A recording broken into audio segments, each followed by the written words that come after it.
Hello friends, good morning and today we are starting the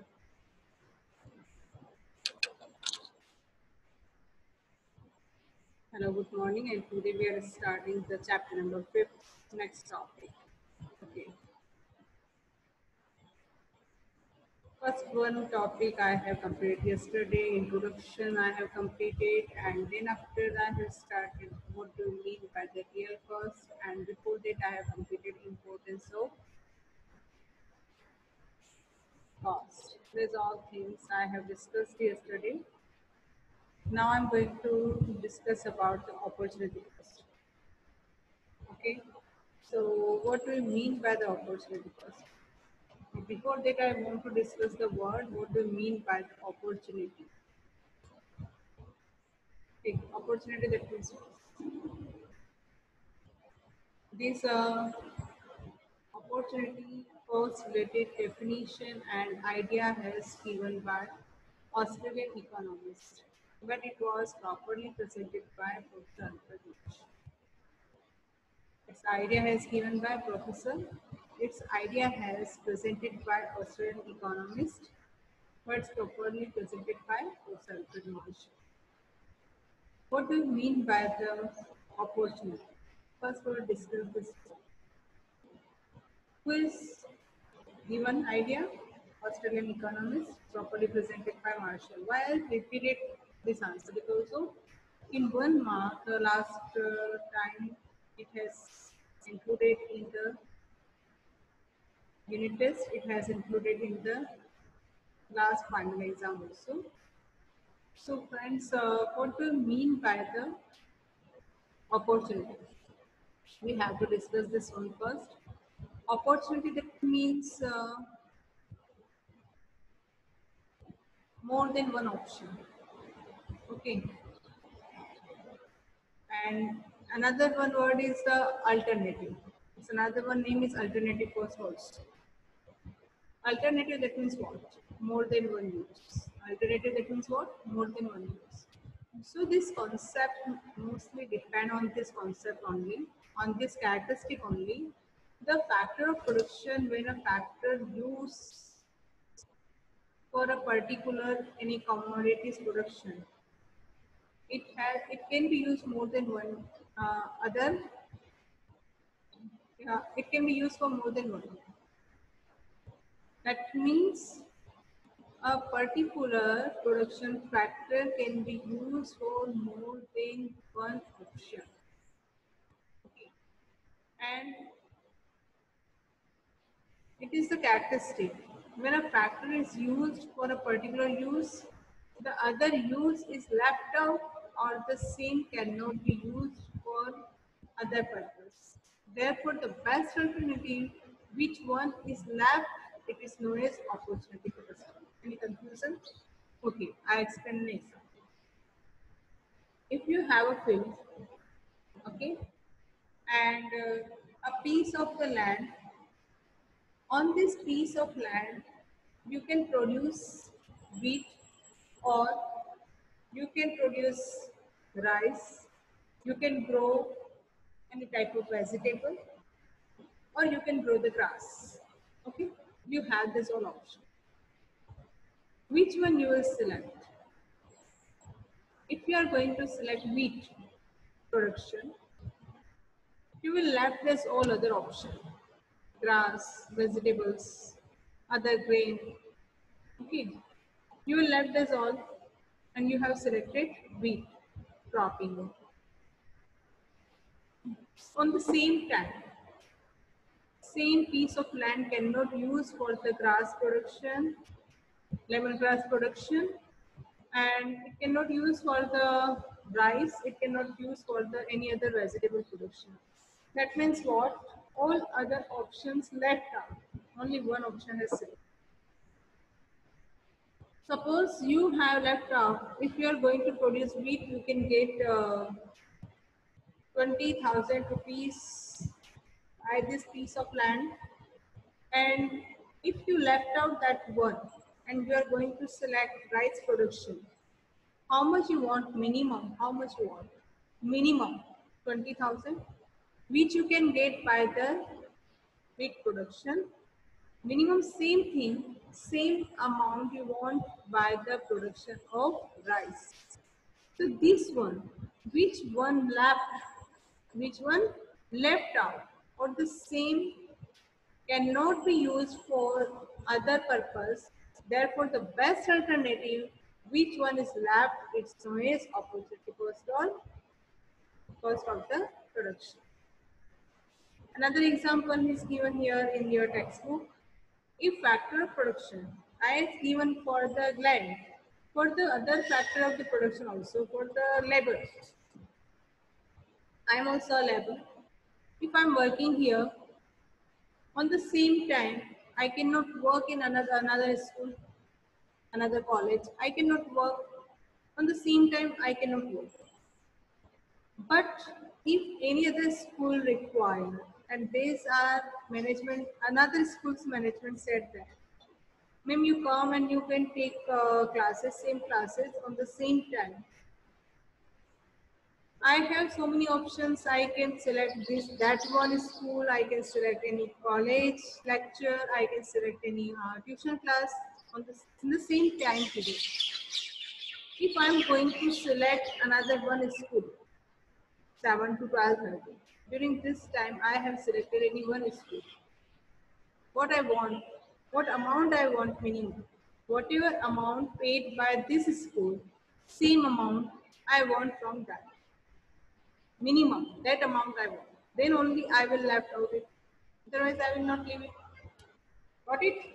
As a labor, if I'm working here, because of, in economics, teacher, lawyer, judge, doctor, nurse, these all are intellectual labor. These are working by their mind. So these all are intellectual worker or a labor. If these are working in a particular firm, or they have alternative uses. They can work in a one field and another field. They have alternative uses. And if any one best option left out, that will be opportunity cost for the next option.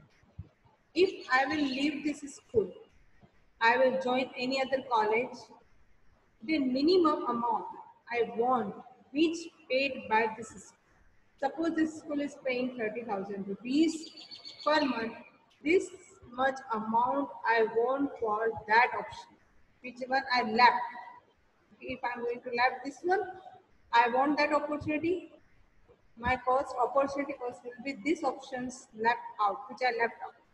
And I'm getting here from 30,000 rupees per month, same amount I want from that college, minimum same amount I want. Okay, more than that, then there is different thing. They are paying 30,000, 50,000, 60,000, 1 lakh, whatever. But this much amount I want. And this much amount is no as which are left if I'm lefting this one. So it is my alternative cost. It is my opportunity cost. Okay. So a best option which left out or the same cannot be used for other purpose, therefore the best alternative. Therefore, the best alternative which one is left is the opportunity cost of the production. Okay. Example is given in our textbook. Revise one time, you will get this idea. Next one is a problem to measuring of the opportunity cost. What type of problems? What type of problems to measuring the opportunity cost? These problems are, first one problem is factor with one use. Some factors have only one use. Only one use. Cannot have alternative uses. Then if a factor which have not alternative uses, that factor have not alternative. If a factor have not alternative uses, that factor have not opportunity cost. Correct? Like if I can teach only, I have not any other option. I can teach only this class, I can teach only in this school. Then I have not any other option, I have not opportunity cost. If I can teach not only in this school, I can teach in other than schools, other than tuition classes, in a college also, then I have a lot of opportunity. That means my opportunity cost will be high. Correct? So if a factor have production factor have only one use, then its opportunity cost cannot be decided. And for example, some piece of land is used because of it is not only for the labor, it is for the land, labor, capital. Okay, opportunity cost. Some piece of land is only used to produce grass only. So far as that piece of land opportunity or cannot be calculated because only one option, no any other options are there, no any one more than one use is there, then no opportunity cost. It will be applied for unemployed person also. They have no work, so how can we calculate alternative cost for them? We cannot calculate the opportunity cost for them because of they are in unemployed. Whatever work they will get, they have that only. They have no any option. So for them, no any alternative and or opportunity cost. Next one is factor having a specific use. If factors of the production are a specific factor, then this concept is not useful. Returns of these factors are not decided by their alternative uses, but it is decided on the basis of their demand. For example, person having expert over computer, scientist having knowledge of the atomic power. So they have a specific work, they have a specific knowledge, and specific knowledge is required for that field only. So they can engage only in that particular work. They cannot transfer from computer. Expert will not transfer to the scientist, okay, and cannot replace to the scientist, and scientist will not replace to the computer operator because of that. Both have specific knowledge. Okay. Doctor will not replace to the lawyer, and lawyer will not replace to the doctor because these have particular knowledge. Particular knowledge is required, specific knowledge is required.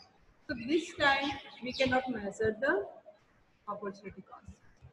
Next one is the monetary cost. What do we mean by the monetary cost?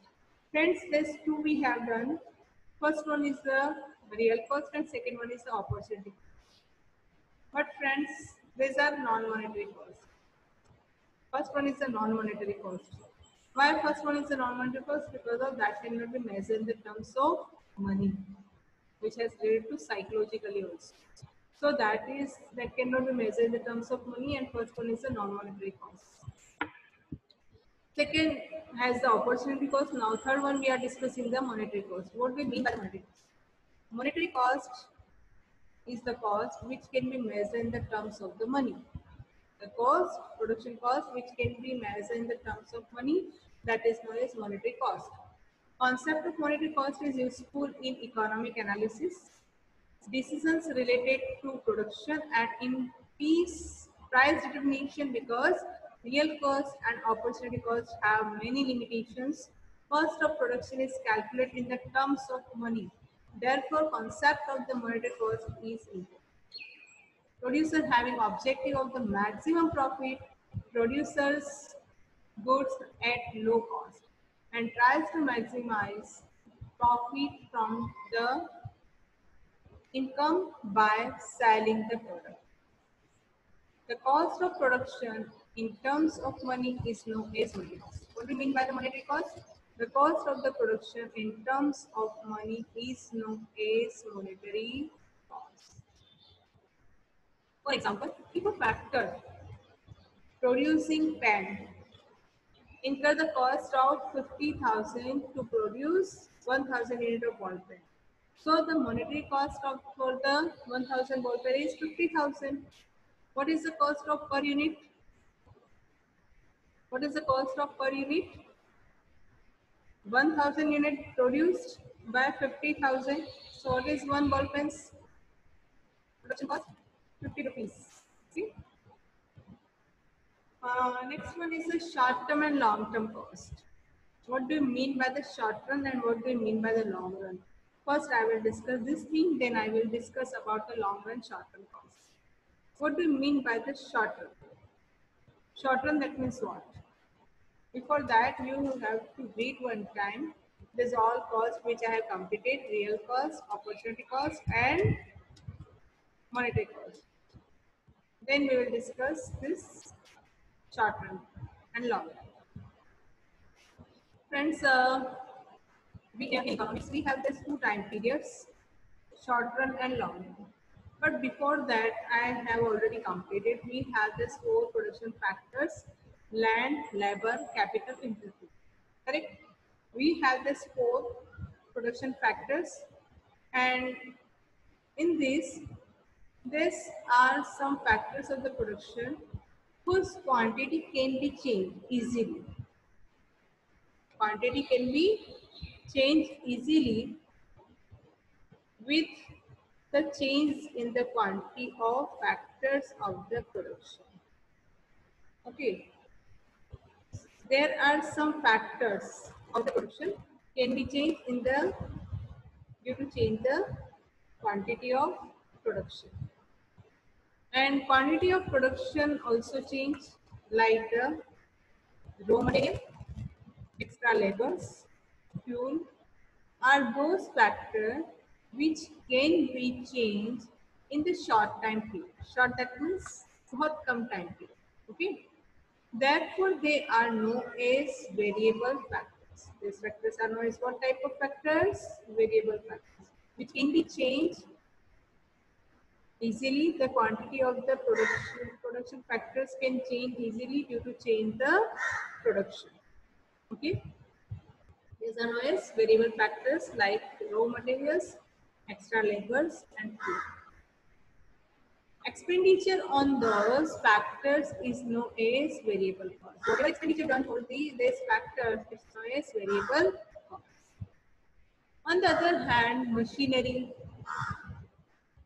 building of factory, administrative staff cannot be changed, increased in the short time period of time. Therefore, they are known as fixed factors. What type of factors? Fixed factors. And whatever expenditure is spent for these factors is known as fixed cost. What is known as fixed cost of the product. In the short term, is such a period in which a producer cannot change the size of firm but can increase production by use of factor of the production capacity. Okay.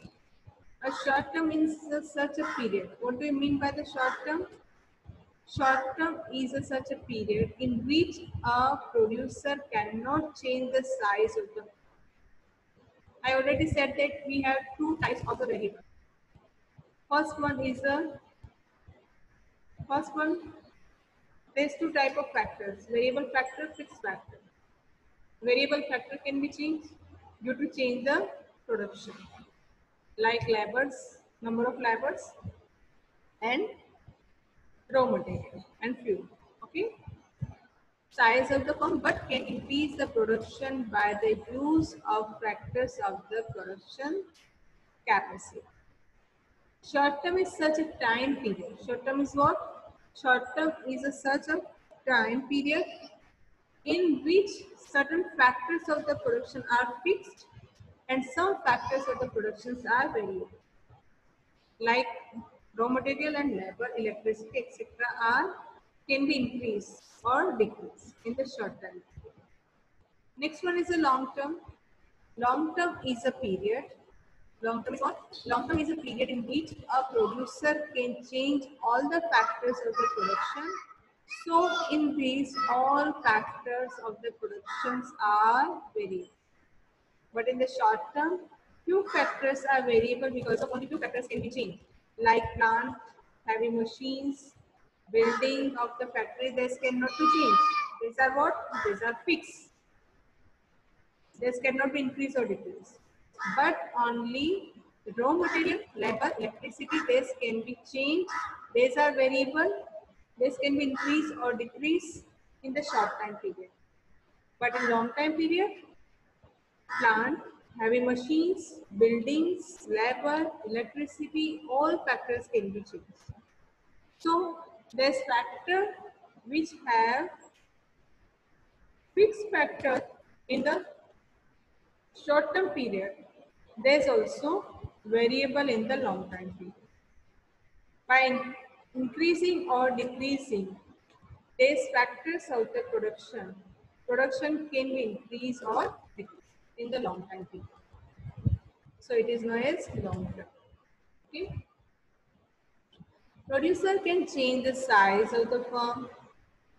What can he change? Can he change the size of the firm in the long time period? During so he can change in the total production. And to a large extent in a long term. Firm increases the size of the firm by new and modern technology. So is long term. Friends, today we have completed first one, opportunity cost. Second one we have completed monetary cost. Then after I have started long run and short. Classification of cost in the long run and short run tomorrow. And please friends, you revise the answers. Few students have not submitted their PDF file yesterday by mail. So friends, I will not accept today. You can send this file in the next term, not now. Okay? Friends, you have to complete this all things. You revise and learn these answers.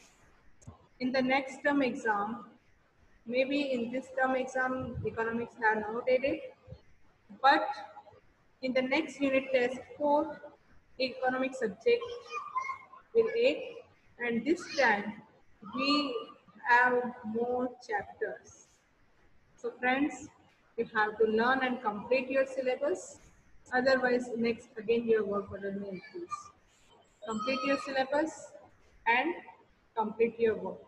Revise these answers and learn also. If you have any query, personally message. I will solve your doubts. I will clear these all things. We will meet again in the next period. Be happy. Be safe at your home. Thank you.